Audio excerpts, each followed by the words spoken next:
This is Still Enrolled. And welcome on into the latest edition of Still Enrolled, a Big Ten football podcast. As always, Ryan Hickey and Brian Chip with you here on this Monday after a big week 8 in college football trip where we saw Indiana plant their flag in terms of their legitimacy now in the Big Ten with a absolute demolishing of Nebraska. We've seen some Big Ten upsets as well. A Big Ten coach on the hot seat. We'll discuss that as well. Here's some really good results around the conference, but also some really interesting results around all of college football trip. And now as we enter really the midway point, but now nearing November, you have the Big Ten Conference, at least in terms of Power 4, hosting the most undefeated teams left in the country. How about that? I think it's so interesting how volatile college football is on a week-to-week basis. Just when you think you know what to expect and what's going to happen next, the landscape of college football can shift almost instantly. And we came into not only this season, the month of October, and maybe even this past week, week number 8 on the schedule, talking about how good the SEC is. And there is no doubt that it is a great conference with a lot of upper echelon teams, but there are no more unbeaten teams in the SEC. And there are only 2 teams in that conference that are unbeaten in conference play. And they are LSU and Texas A&M. And I know this is a Big Ten football podcast, but this is going to help me get to my point.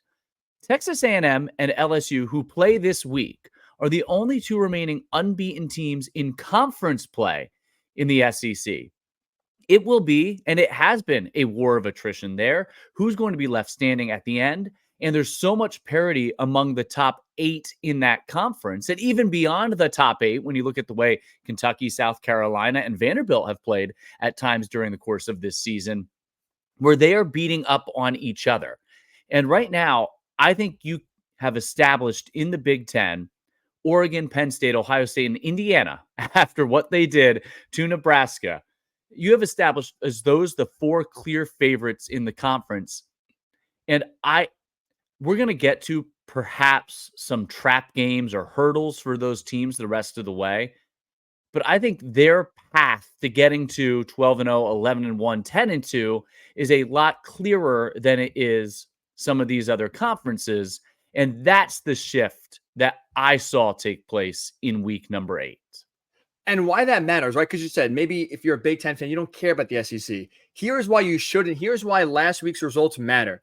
I would argue down the 12-team playoff trip, like the 2 most important spots you could have in terms of seeding are 1 and 5, right? Like obviously 1, you want the easiest path per se. You get a bye, you play the winner of the 8-9. It gives you the best chance of making that Final Four and putting yourself in a great chance to compete for a national title. But if you can't get that number 1 seed, then you want that number 5 seed, right? Because that, again, is the easiest path for you. It's the easiest first-round matchup, probably against a group of 5 team, and it allows you and sets you up to play the weakest of the Power 4 champions, which could be an ACC champ, could be a Big 12 champ. So you look at those seedings, right? If you're a Penn State, Ohio State, Oregon fan, only Indiana, only one of you is getting the number 1 seed, right? So if you can't get that number 1 seed in the bye, then the next best thing you can get is a 5. And now when you look at Alabama losing to Tennessee, Texas losing to Georgia, like you said, now you're going to have, after this upcoming weekend, just 1 SEC team undefeated in conference play. The more losses they accumulate, the easier it is for a Big Ten team, maybe the Big Ten runner-up. Maybe it's the 3rd place team that just misses out on Indy. That's 11-1 possibly if you lose out on a tiebreaker. Whatever it may be, you are now in a much better chance to get that 5 seed. And now you are sitting in a better chance to, again, win a playoff game, advance to round 2, maybe get to the Final Four. And with, like you said, like you look at, Alabama, Tennessee, for example, Trip, look, great win for Tennessee, but you come out of that game, like if I was an Ohio State fan, an Oregon fan, a Penn State fan, I don't feel like scared of either of those teams. If you face them in the playoff in the first round, I would feel pretty confident in your ability to beat them. And the biggest thing with those 2 teams is inconsistent play at the quarterback position. There's no doubt when Jalen Milroe is at his best, he is one of the best players in college football, but he has proven to be more inconsistent than consistent in upper echelon throughout the course of the season. I'll take it one step further. You're talking about a 5 seed. I think because of the strength of schedule in the Big Ten right now, in theory, if you have an 11-1 or a 12-2, right, or a 12-1 team in the Big Ten because of the conference championship, you're looking at Big Ten teams being positioned, multiple Big Ten teams being positioned for home field in that opening round playoff game, where the conference champion gets a bye, but then also Penn State and Ohio State, or Penn State and Indiana also hosting home playoff games. And we're going to dive into Indiana, Nebraska here, but it is weird to say, but Indiana deserves to be in this conversation as well. But what has changed the most is, like, there's 7 undefeated teams in Power 4 college football remaining, 10 overall. That is it in the FBS. Oregon, Penn State, Indiana. So 3 of the 7 are from the Big Ten. Miami and Pitt from the ACC, Iowa State and BYU, which is for real, in the Big 12. And then the others are Army, Navy, and Liberty. Now, Army, Navy, right, there's the looming factor of Notre Dame on the schedule there. But you could be looking at, and I thought this is the most interesting thing, Army playing Navy for the group of 5 berth in the college football playoff in the Army-Navy game this year. That would be some stakes in that game. But you really are seeing the Big Ten now not only in position for 3, but potentially 4 berths in the playoff. The SEC is knocking each other out, and then multiple teams in contention for home field in the playoff, where, in fact, I was reading the Athletics college football playoff model this morning. Oregon's at 95% to make the playoff. Ohio State's at 91% to make the playoff. Penn State's at 90% to make the playoff. Those 3 teams are essentially locks, it feels like. And Indiana is up to 61%. And then Illinois is at 7%. And I want to talk more about the Illini in just a minute. We'll get to them for sure. A nice win over Michigan. But like you said, let's start Indiana, because that was the big game we were talking about, right? Big Fox Noon kickoff was there against Nebraska, ranked on ranked. We talked about this was Indiana's toughest test to date, right? This is one of the best defenses in the country Nebraska has. They're a ranked opponent. And boy, did Indiana make Nebraska look like they were Western Carolina. Make them look like they were UCLA. They just dominated them from the start. Did not trail in this game yet again. And I thought Indiana had the most trouble here running the football. This is one of the most stout rush defenses in all of the country Nebraska is. They came into this game 7th in the country in terms of rushing yards allowed. Did not allow, the only team in college football to not allow a rushing touchdown in the year going to this game was the Cornhuskers. And what did Indiana do? Run for 215 yards as a team and get in the end zone on the ground 5 times. Statement made, Trip? Absolutely. Statement made by Indiana. And they can only control who is on their schedule. The knock on Indiana all year, and this is an assumption of a loss against Ohio State, which I don't know is a fair assumption to make at this point. The knock on Indiana is going to be it's Indiana. How good can they really be, right? Because here comes your name brand argument, which I really do think will play a factor in the college football playoff with a committee this year. But it's going to be who they played. All they can do is take care of business. And it's one thing to be winning games by 10 to 14 points every week. They're winning games by 30 and 40 points every week. They are absolutely dominating teams. When you look at the stats from this game closer, and anyone who watched the game knows how dominant Indiana was right from the get-go, but they ran for 215 yards. They threw for 280 yards. Indiana had 495 yards of total offense against what everyone considered to be a good Nebraska team. Now, this is the volatile nature of college football coming out of this. Well, how good really is Nebraska?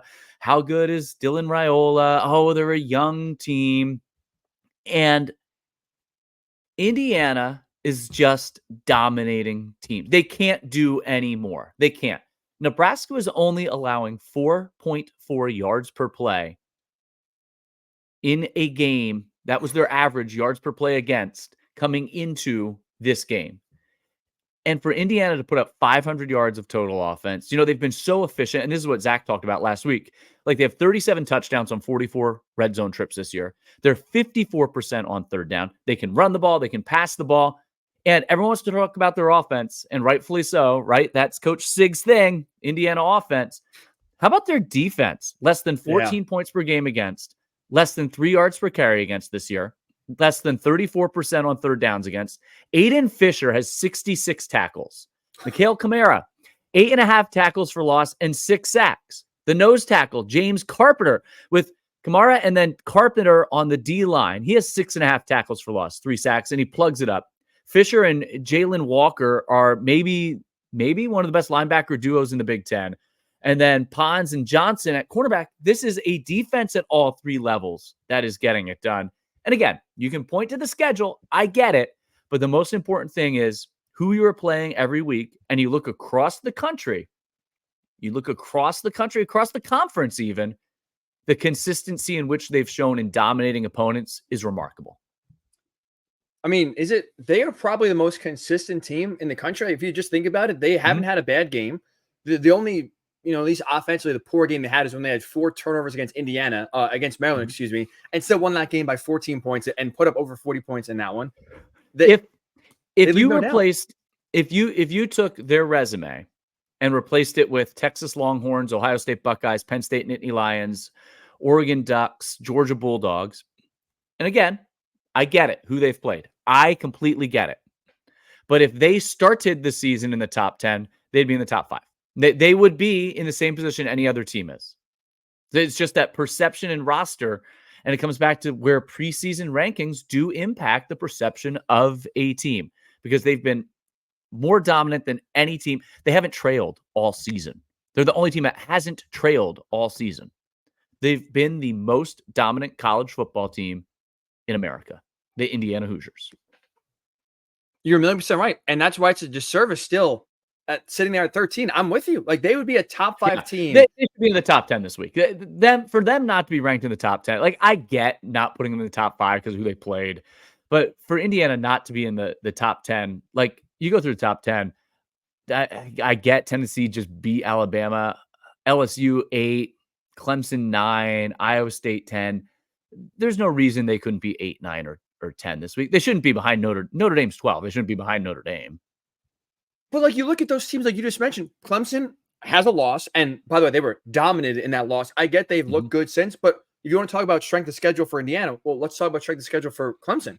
Who have they beaten in terms of, they've been dominant, but they've not exactly had sterling wins on their resume. Like, that's the thing. Like, if you want to play the resume game with Indiana, well, let's also play with everyone else in front of them and say, well, okay, like who are they beating? Notre Dame lost to Northern Illinois. Sure, you have a nice win at A&M on the road, but like, it's ridiculous that they're right now 13, not a top 10 team. They've been the most dominant, consistent team in all the country. Good for Kirk Cignetti. That right now gives you no reason to think it could change. But with that said, Trip, big news coming out of this game, right, is the injury to Kurtis Rourke.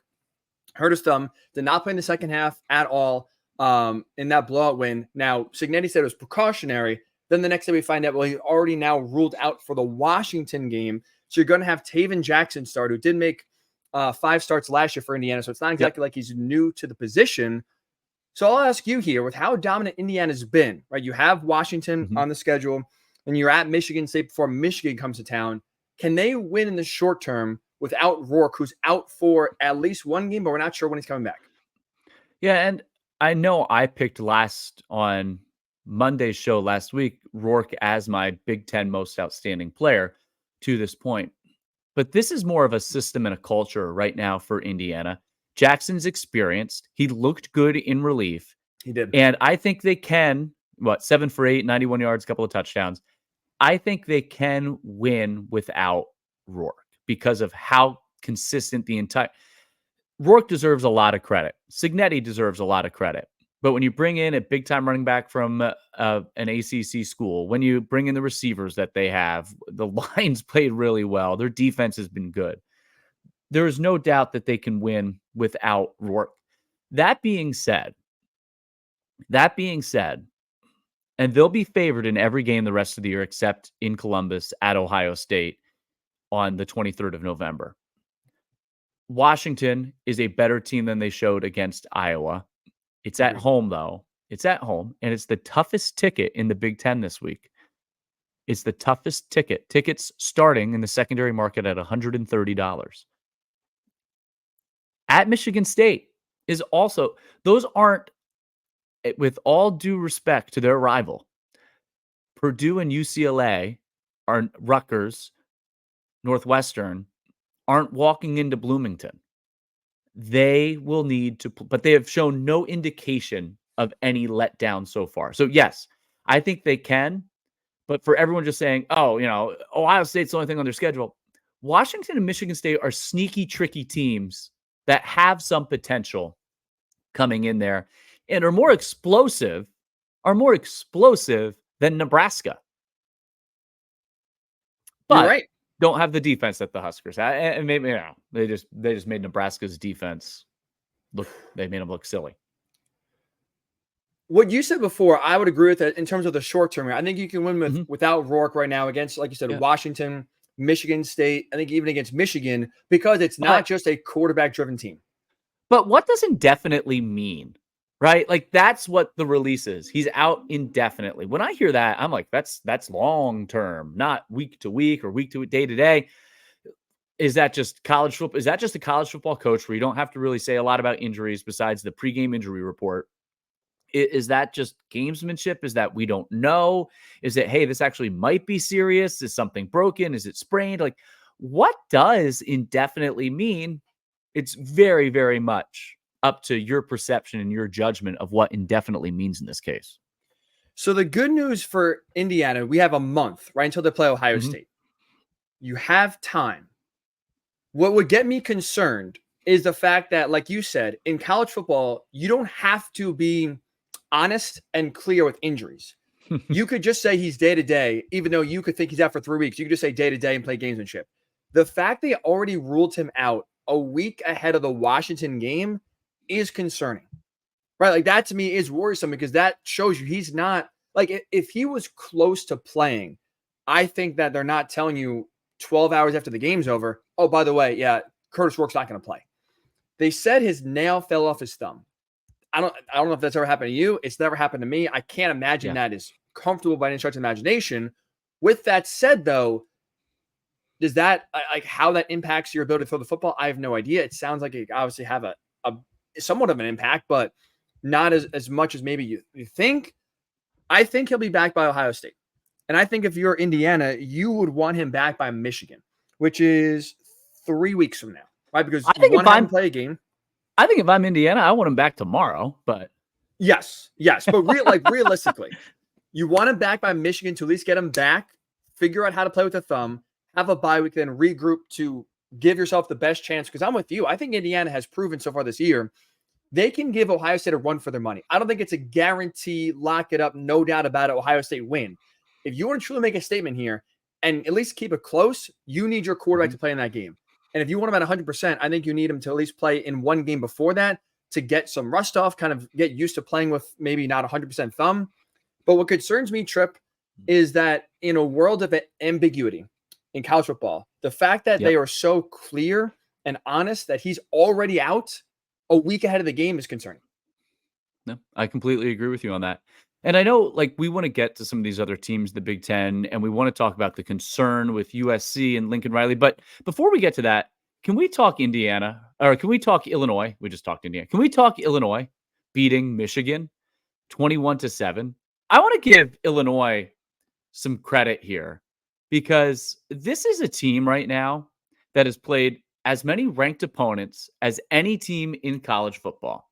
Now, they have a huge test. They have to go to Oregon this week. But all they have done, and it's not flashy, but they continue to win close games, with the exception of their loss at Penn State, right? It was the reverse of that Michigan game where they were dominated in the trenches by Penn State. And Penn State pulled it out the end, made it look a little more comfortable than maybe it was, but you never felt like Penn State was in jeopardy. But you have an Illinois team right now that could be sitting at 10-2 at the end of the season. I don't think it's impossible to fathom They have Minnesota, Michigan State, at Rutgers, and Northwestern, arguably four of the bottom 6-7 teams in the Big Ten after their trip to Eugene. Right. If Illinois' only losses are in Happy Valley against Penn State in a whiteout, essentially, and at Oregon, and they beat everyone else on their schedule, and with how they've done it, I know it's never going to be flashy. And that was the case against Michigan. Michigan made mistakes. Tuttle didn't look like the answer. Michigan didn't switch to Alex Orji, and Gary and Brad Nessler are like, when are they going to switch quarterbacks? What's going on here? But this is Illinois football. This is a Brett Bielema football team. I want to give them credit because they keep getting it done. The atmosphere there was unbelievable. Yes. Make what you will of their throwback uniforms, but they deserve, as we talk about Indiana and the year they're having, and they're the great story in the Big Ten, Illinois deserves some props too. They do, especially with how they've won games this year. I think what's really impressive is they can win games in multiple ways. Like we went into this game thinking, okay, Michigan's pass defense is weak. Will Johnson did not come out for the second half. So, okay, you have some great receivers. Luke Altmaier is playing well. You should really be able to take advantage of that. We've seen Illinois, even just going back to the week prior against Purdue, light them up in the air. Okay, their top running back, Fagan's out. Illinois win this game through the air. And they got nothing in the pass game whatsoever. Just 80 yards for Luke Altmaier. But like you said, they won this game in the trenches. They out-bullied Michigan, and that's really Michigan's only way of winning in 2024 is trying to run the ball down your throat and getting after your quarterback. And instead, Illinois flipped the script and did something that they haven't really done a ton of this year. They really more relied on their pass game more than the run game and physicality. And you're seeing now Brett Bielema not only stacking up wins in any fashion, but doing it in multiple ways.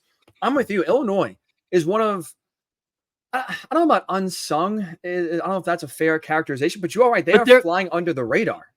They're consistent in a league that has no consistency. Outside of the top teams, there's like very little consistency in the Big Ten this year.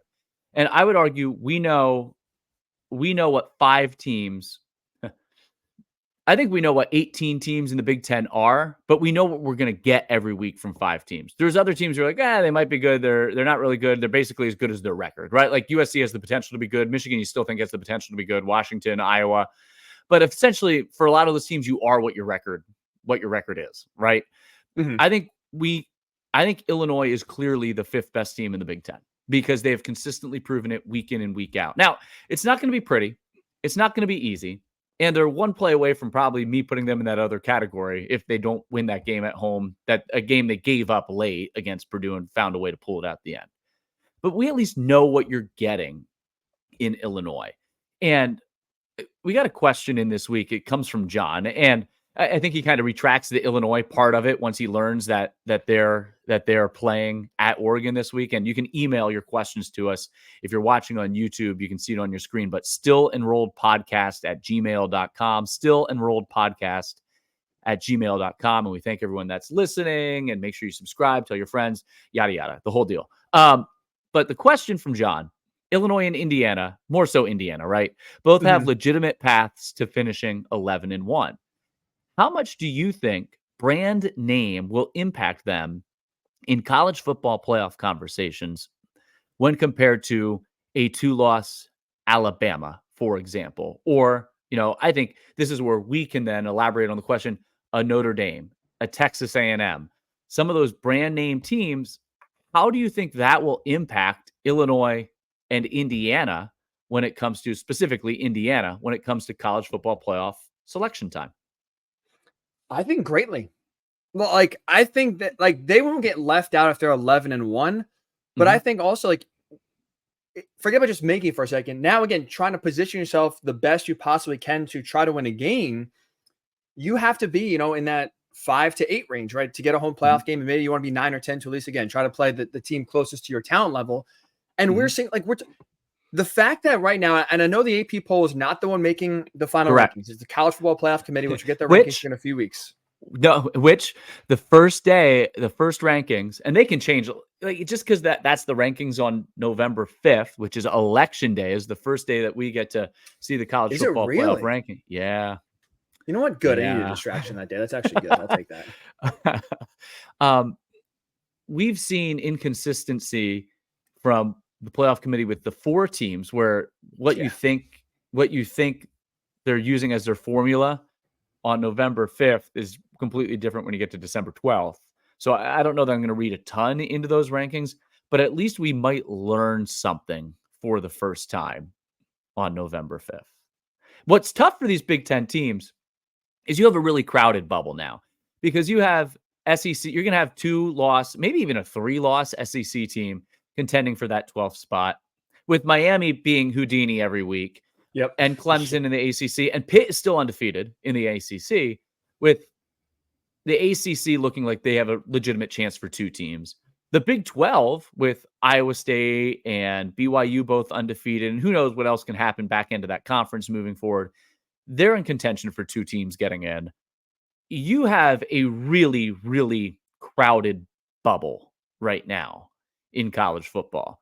And, that's why the percentage of Oregon, Ohio State, Penn State is so high that they'll all get in, because 11-1, 10-2 is going to get those teams. Ohio State could join the bubble, but they'll still get in if their 2 losses are at Oregon and at Penn State. You really have a crowded bubble, and that's going to impact the likes of an Indiana or an Illinois, I think, as well, as you start to look at what the playoffs look like. And again, we just said before, different committee, right? AP is different than College Football Playoff Committee. But look at right now, Indiana. We both agree they are, in terms of consistency and how they play on a week-in, week-out basis, bare minimum, a top 10 team. You could argue closer to a top 5 team. Yet here they are in the latest AP poll at 13, behind teams with blowout losses like Clemson, behind teams with embarrassing losses like Notre Dame, and even going into this week, like behind other SEC programs that have not looked good at all. I do get worried. Again, I don't think an 11-1 in Indiana is getting left out, but I think they could get screwed in terms of a first-round matchup, to where if they had a different name, if you just put a blind resume on them, I think they are way higher up the rankings than they are right now with Indiana in that logo. It's unfair. But back to John's question, I think it does impact them. I think it impacts them more seeding versus being in or out. Completely agree. We're going to get to USC next. But one element we didn't cover with the Indiana-Nebraska game, I mean, where does this leave Nebraska after a 56-7 game like that? They were the hot team, right? All the hype, the trajectory moving up. I don't want to toot my own horn, but I said they're young, pump the brakes. An 8-9 win year is good for Nebraska. They haven't had a winning season. They haven't been to bowl game. That's still a good year for Nebraska. But I think a lot more question marks about where the Huskers are headed. Do you hit the panic button on Nebraska after a result like that? Just because, not that they lost the game, but because how they lost the game?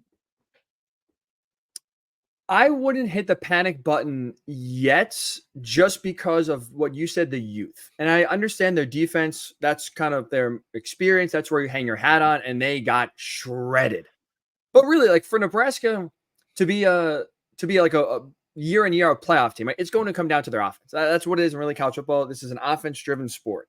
So you're going to need Dylan Raiola to be at his best, getting better, and one of the more consistent quarterbacks in the country. And that's not been the case. He's hitting maybe the freshman wall, tapes out on him. Defenses now know how to attack him, make him uncomfortable. And we're really starting to see him struggle in accuracy, bad decision-making, doesn't look comfortable in the pocket.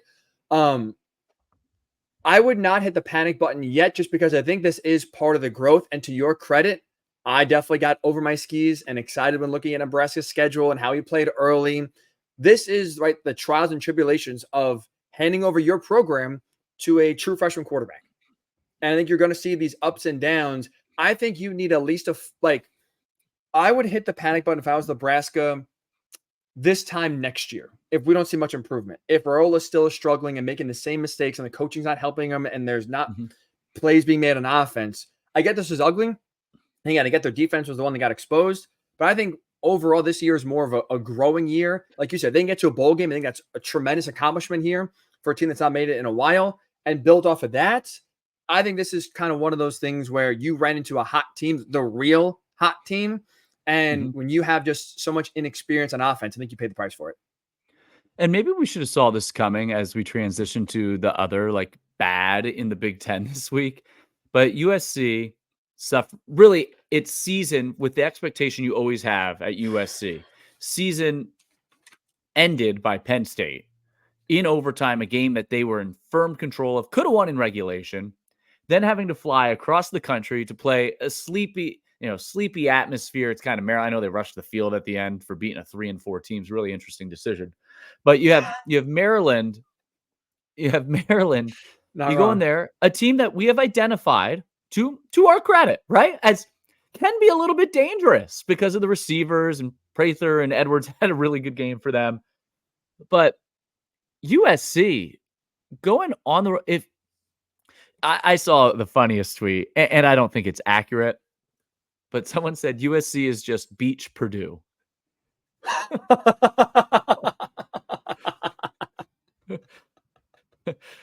But Purdue Maryland with a comes view? back in Purdue with a view. I love that. Maryland comes from behind to win it 29-28. And they never gave up. Billy Edwards Jr., 39-50, 373 yards, 3 touchdowns in total. Prather had a career-high 9 catches, 111 yards. And that's a long flight home to Southern California. Did you see what Mike Locksley had to say after the game? I mean, talking about the fans. No, I missed it. He was asked basically, a lot of fans left, and the few that remained did run on the field. But he goes, "Yeah, I don't blame them. I would have left too with how they looked early on in that game." And it's like, I was an idiot because going to this game, where we talked about like if Lincoln Riley has control of this team and he truly has the ear of the program and they believe in him, you're going to Maryland and forget about winning. You're stomping them. Right? Yep. You are the better team. You have more talent. Maryland has proven in the Big Ten play to not be able to keep up what they do in the non-conference. Yep. And they get up to a hot start. You have 21-7. You have 28-14. And I'm thinking, okay, this is a decent bounce back. Again, you're not going to write this home, but okay, at least Lincoln Riley still has the ear of the program. And shame on me for kind of having an early call because we should have known. This is what USC does. And every single loss, for the most part, maybe kind of take out Michigan's a little bit of a different story there, where they were trailing most of that game. But at least the last 3 losses in a row they have, the script is literally the same. They're up double digits. They blow the lead. Offense either has a turnover or can't come through in the last drive. The other team scores. Offense with a chance to tie or win the game can't come through, and you lose it. It's the same thing over and over. And the concern, Trip, is the fact that Lincoln Riley has no answers. Again, you lost to Penn State, right? One of the top 3 teams in the conference for sure, one of the best teams in the country. The other 2 losses in this stretch, Minnesota, Maryland. You're not losing to the best teams in the country with this. You are losing now to a lot of middle to bottom tier Big Ten teams the same way each and every week. And this season, all of those on the road, right? At Michigan, at Minnesota, at Maryland. In the Big Ten, you can look great. Woody Marks and Quentin Joyner and the receivers and Miller Moss, they look great when it's 80 and sunny and you're running on that like pristine grass that they have at the Coliseum. You have to travel in the Big Ten. Like, that's what makes the Big Ten a little bit different than playing in the Pac-12.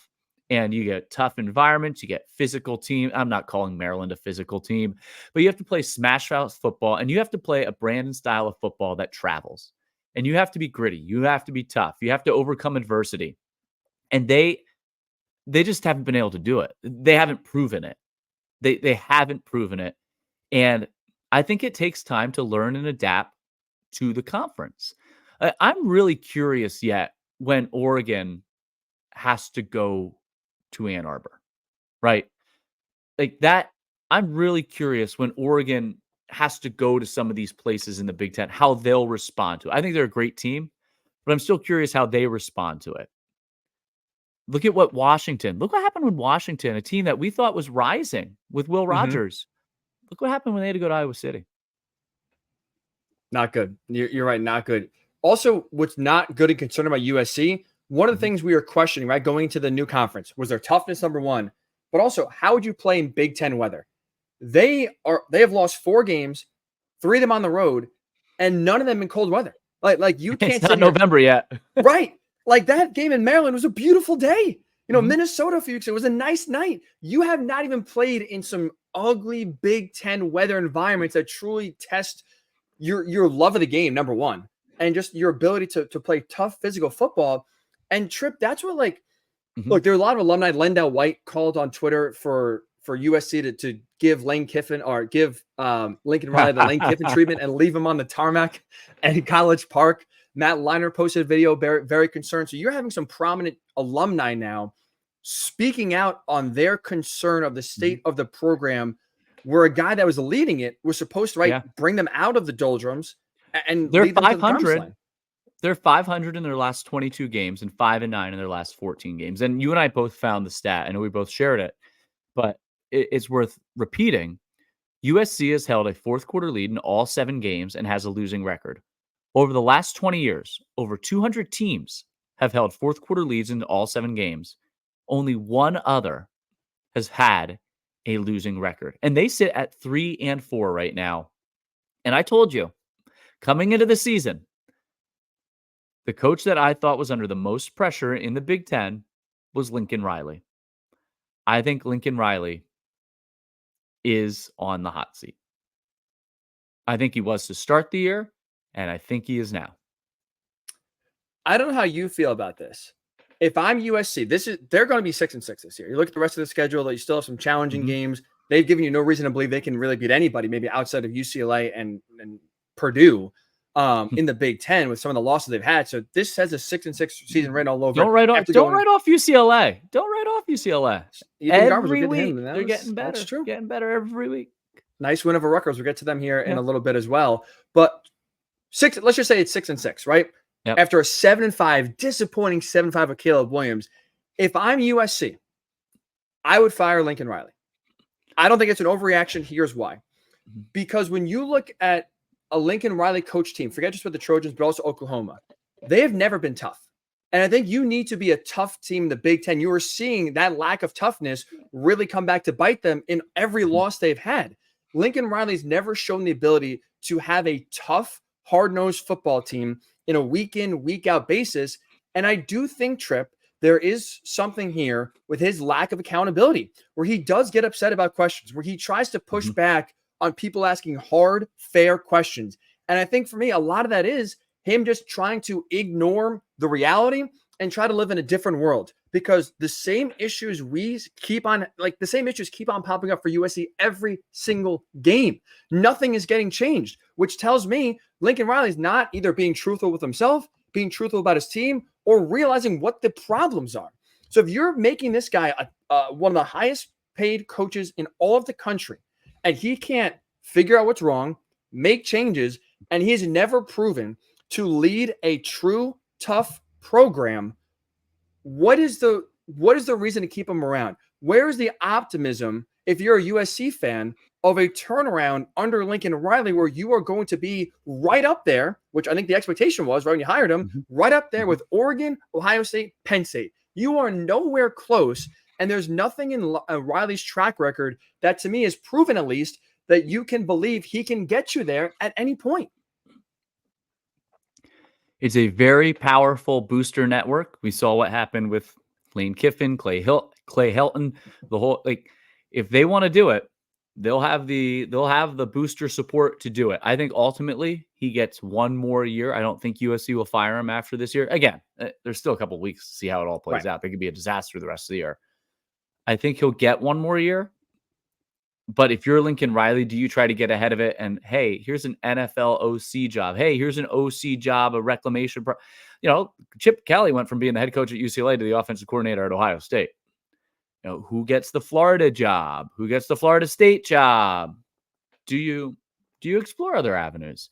I think that might be the direction they go at the end of the year. You mentioned UCLA, 35-32 over Rutgers. Talk about head coaches feeling the heat. Greg Schiano, 3 straight losses after everyone's talking about Rutgers' manageable schedule. Hey, this is his best team here at Rutgers. They're ahead of schedule. Should be pretty manageable the rest of the year.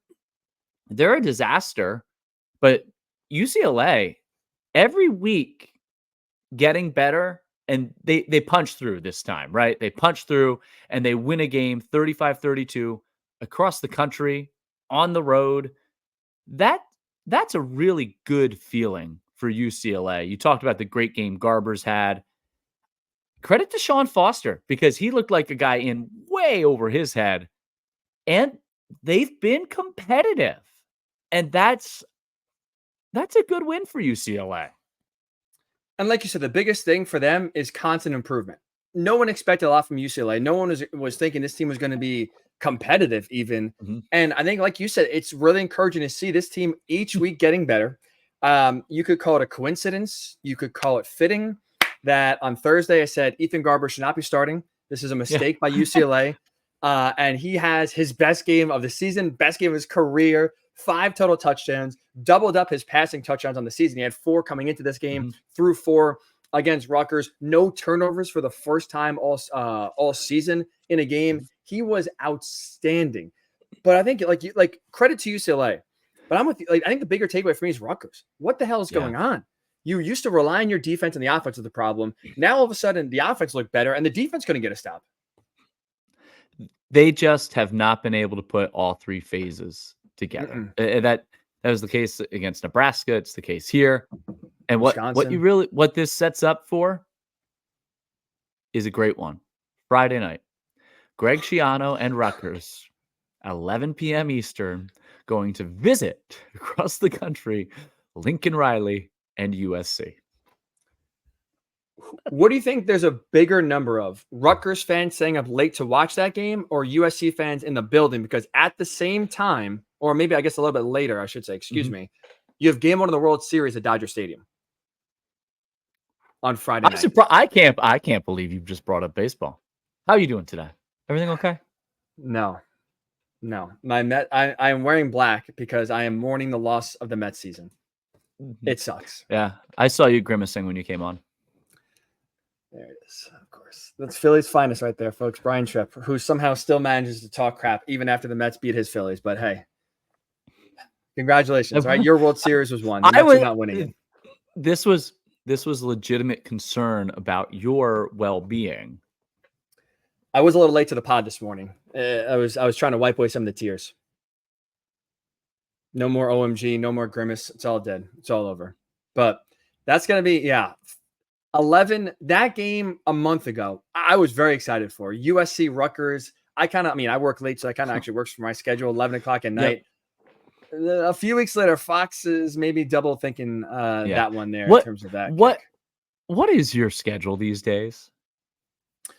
So I produce the Jar Sport Review Show, and that is from 6 p.m. to 10 p.m. Eastern, Monday through Friday. So I work till 10 p.m. During the week, and then I host my own show, Hick at Night. Check it out. On Sunday nights, 10 p.m. to 2 a.m.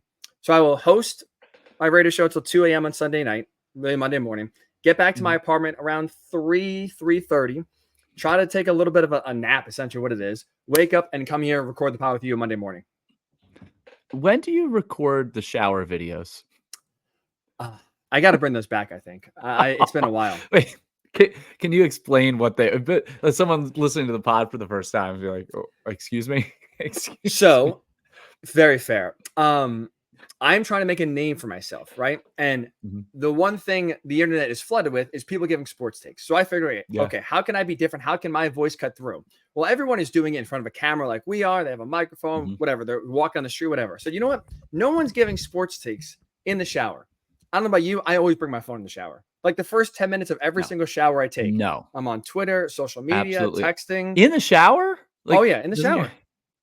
Well, no, you turn your back to the water. So like the hot water runs on your back. I'm just sitting there scrolling. It's very relaxing, at least for me, maybe not others. So I figure, okay, my phone's always in the shower. That's called an addiction. That's a phone addiction. That may be that I call it relaxing. Other people would say you have a problem. That's very fair. And so I figured, all right, the best ideas usually come where? In the shower. I got my phone with me, so let's just record some shower videos. So I did that for a little bit. Can you clarify? Like these are waist up, right? Yes, these are waist up. The water is running. It's like truly like I am either usually in the process of beginning the shower, not the end of the shower.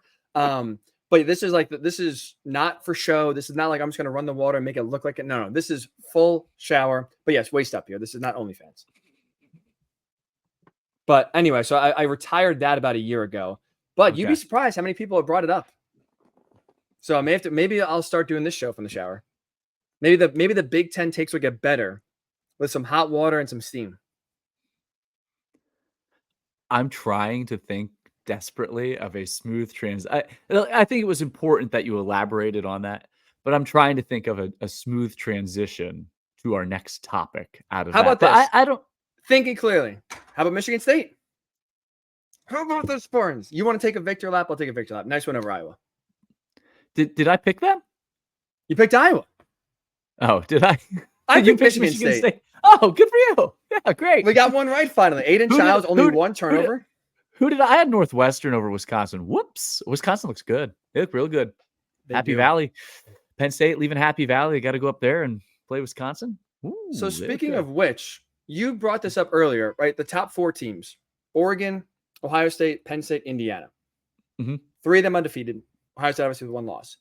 Yep. Spoilers. All right, we've seen a very inconsistent college football season where a lot of the best teams are going down. Very few are perfect so far. Mhm. You want to go through some spoilers here for these 4 teams? Who has the best chance to knock them off? Yeah, and let's be fair. This was an audience question. It came from Mike, who can and is in position to play spoiler for the top 4 teams in the Big Ten. I think it's a great question when you look at the schedule. And I tried to go a little bit more off the radar with it.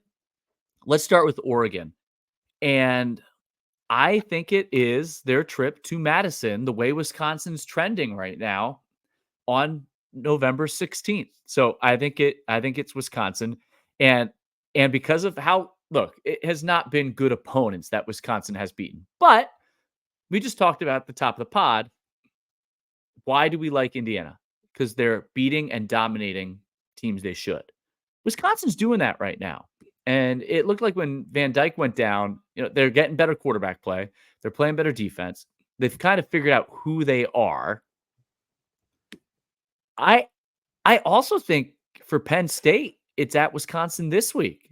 And you could pick a couple there. Probably for Penn State, there's a couple you look at. And maybe it's just because my judgment's clouded on this. And you're kind of like, hey, that's the team I work for. Hey, I'm 1-0. Don't want to look ahead. But I also think it's this week. Coming off a bye, emotional win against USC, bye week, and Ohio State's up next. And that's going to be a short week against the Buckeyes, right? Late game, get home 3-4 in the morning, Sunday, all of a sudden noon game Saturday, Ohio State come to town. Everyone's talking about that game. That game defines your season, biggest game in Happy Valley, and who knows when. Maybe, man, if Penn State's undefeated and Ohio State has 1 loss going into next week as a top 5 matchup, we'll have to do some digging when you start to look at biggest game at Penn State since.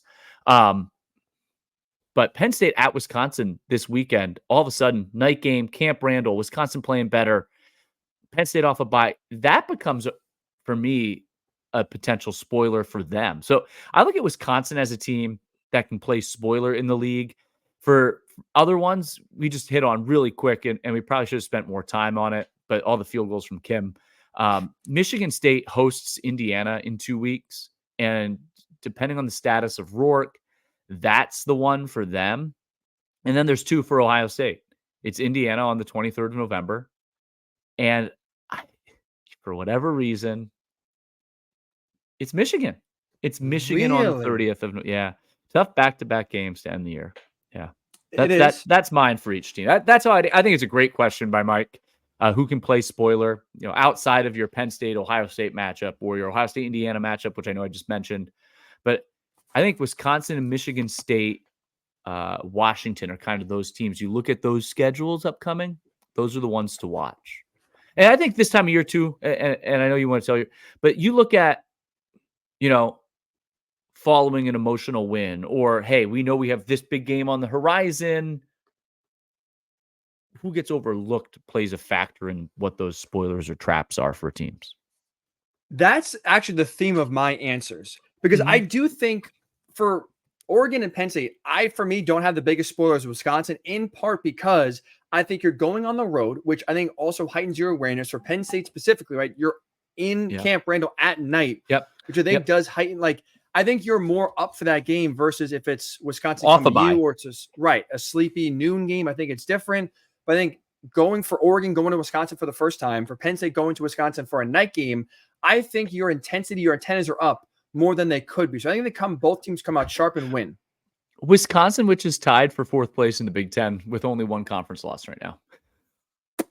You're right. You're right. They're playing a lot better. Who saw that coming?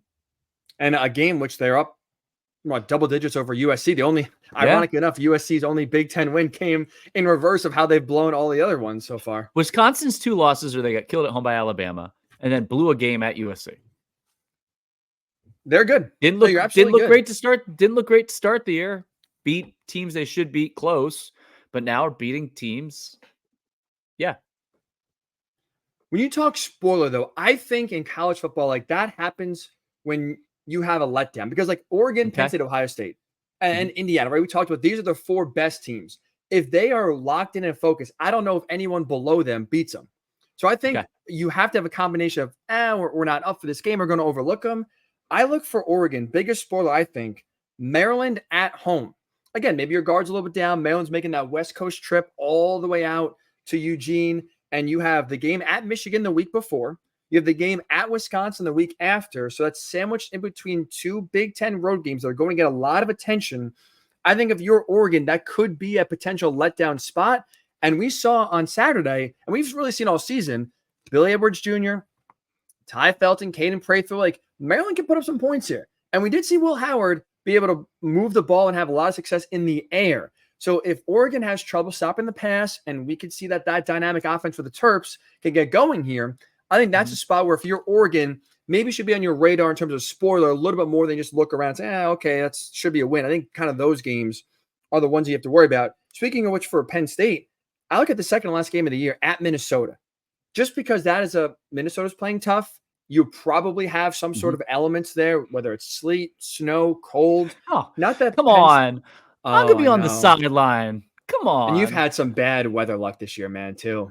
You're due. Well, I mean, I guess maybe on theme. Oh, boy.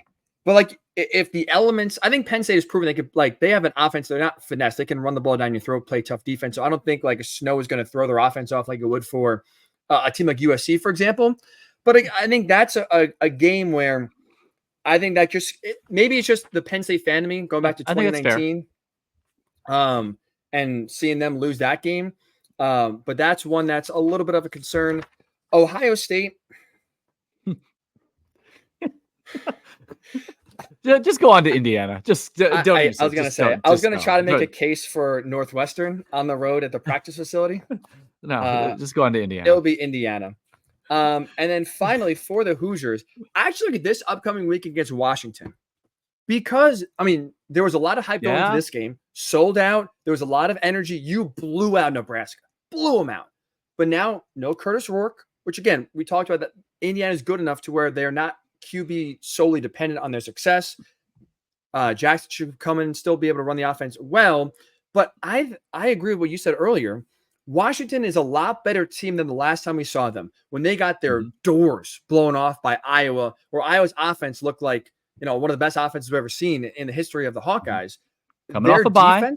Coming off a bye. It's another early trip, noon game. College game day is going to be there. So maybe that kind of helps stave off a little bit of a hangover after that win over Nebraska. But that's a sneaky game. No quarterback. Again, Washington, I think, is very underrated coming to this game.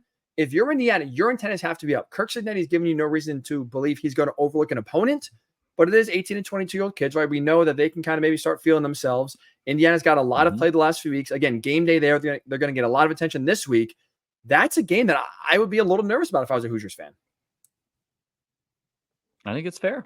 That was one I was going to pick. I was contemplating that one. Another question that we had come in. Can you throw that up there? Yeah. Still enrolled podcast at gmail.com. You can also reach out to us each on social media at btrip tweets. Someone suggested I should change my handle to at btrip yaps. Yeah, because I like to talk. What's your handle again? Ryan_Hickey and the number 3, which I'm trying to change. But what's the number 3 come from? What would you change it to? Well, I would love just Ryan Hickey. Simple. I wanted at Trip, but I also wanted my last name, just at Hickey. And that's the one thing about Twitter that drives me crazy.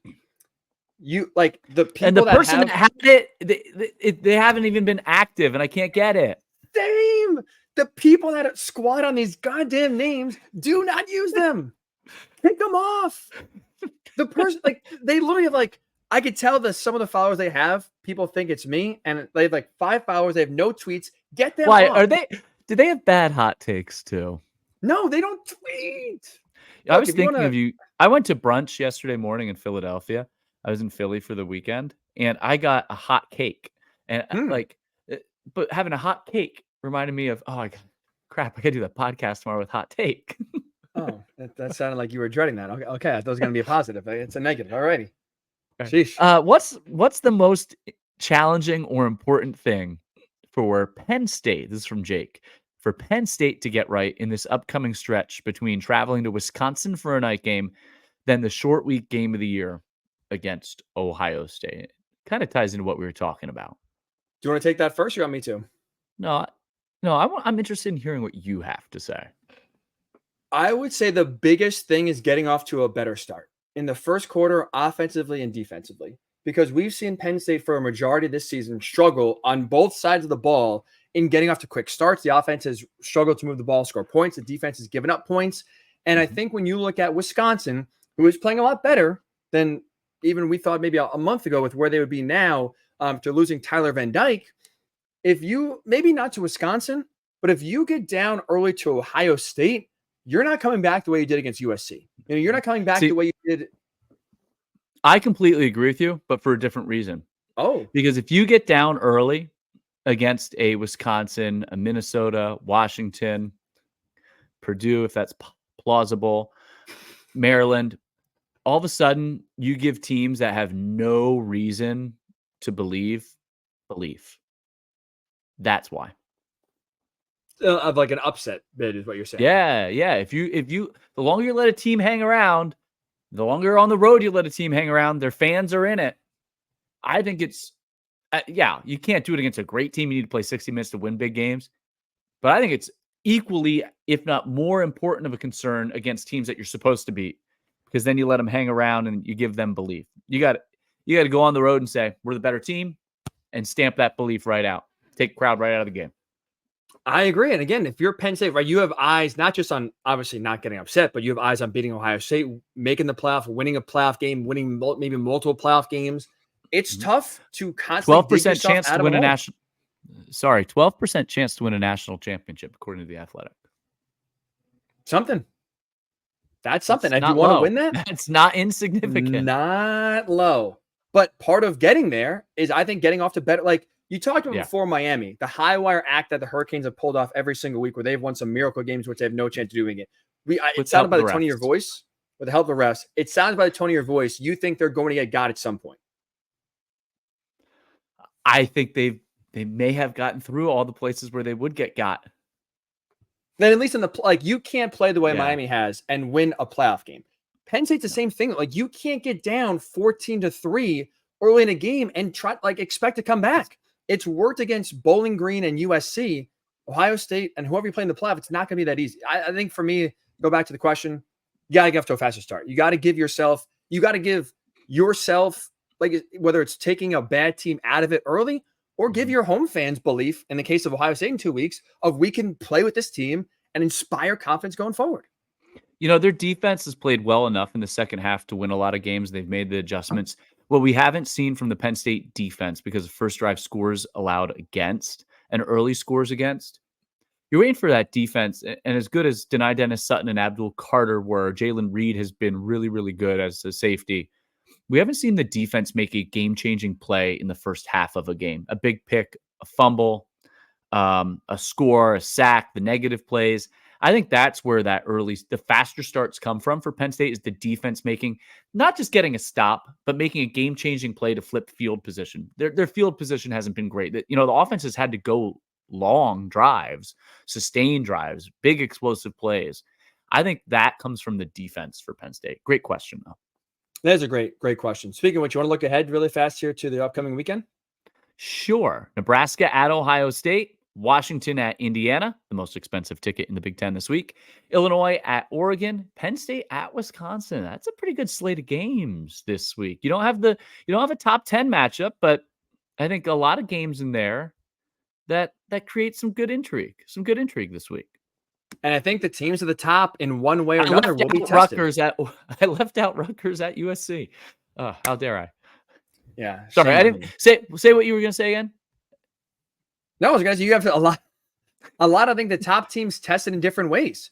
Illinois, that's a tough defense coming into Eugene now in that environment and bring some physicality. Penn State on the road at Wisconsin. Again, where Wisconsin's playing really high level. You were at West Virginia. What do you expect in terms of home field advantage? Do you think the West Virginia crowd was better, or do you expect the Wisconsin crowd Saturday night to be a little bit more charged up and a tougher environment to play in? Wisconsin because of the night game. Bigger stadium, night game. Yeah. So and they're playing Penn well. State, If they were still slumping, but night game, slight chance of showers in the forecast. Should have known. It's crazy. You have brought the worst weather so far. I know. Did you update the rankings for this week? I did. Let's finish there. We don't have it here because I'm just not technologically, or I guess maybe graphically advanced enough to do it. But we both agree we would draw a gigantic red line under number 5. So those for you listening on the podcast, don't worry, we'll help you out here. Trip and I have the same top 5, which is the same top 5 you should have. Oregon 1, or I apologize here. We have one slight difference. I have Oregon 1.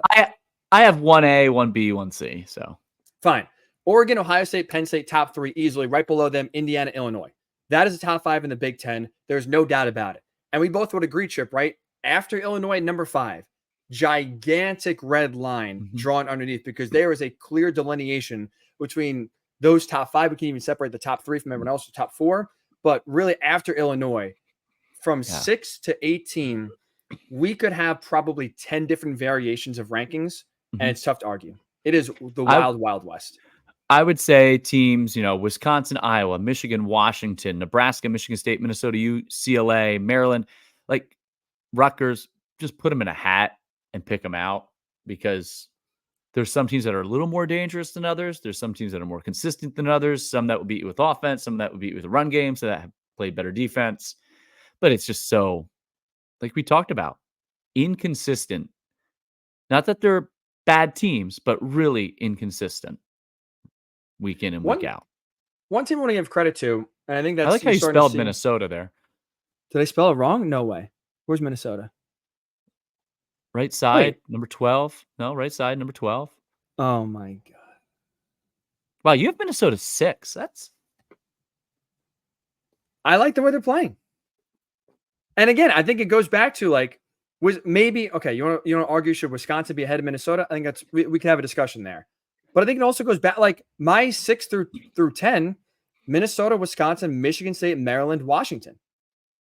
I think it's part it is more how they've played of late. I want to have these kind of like a weekly thing, but I think it also highlights right now, Nebraska not playing well, USC not playing well, Michigan not playing well, Iowa has been very disappointing in the sense of how they've been playing with what the consistency they bring. Feels like they're lacking that this year. And so it is jumbled. It is a gigantic mess, just like some of my spellings on these rankings. But it that's why I think there is a big line between 5 and everybody else, because 6 through 18, I really feel like we'll have this change on a weekly basis pretty dramatically. Agree. Completely agree. And look at us. We went from the same thing we started talking about right at the top of the pod to bringing the conversation full circle an hour later at the end of the pod. Putting a bow on it. We definitely did it intentionally for sure because we're professionals at what we do. But that is what real pros do. That is what real pros do. Chaos. Chaos reigns supreme, and that's why college football is not only the best, but that's why this stretch run here, the last 6-7 weeks of the college football season, will be crazy. So make sure you subscribe. Again, on YouTube, if you're listening wherever you do get your podcast, doesn't matter. We appreciate the support. Still enrolled wherever you on YouTube or still your platforms, Spotify, Apple. Thank you. I'm just decombussing at the seams right now. Holy cow. I'm like I was Odyssey. Sheesh. Or Nebraska's Thanks, Odyssey. Yeah, thanks, Odyssey. Thank you, Odyssey, for your support here. And like Brian said, wherever you get us. Make sure to subscribe, but also tell a friend. We're talking a lot of good college football here, a lot of intriguing storylines in the Big Ten. We love talking about it with each other. It's even more fun when we talk about it with you. Send your listener questions, stillenrolledpodcast@gmail.com. It's been a lot of fun answering those. And we're set now for a big week number 9 in college football. So enjoy the rest of your week. We'll talk to you on Thursday right here on the Still Enrolled podcast.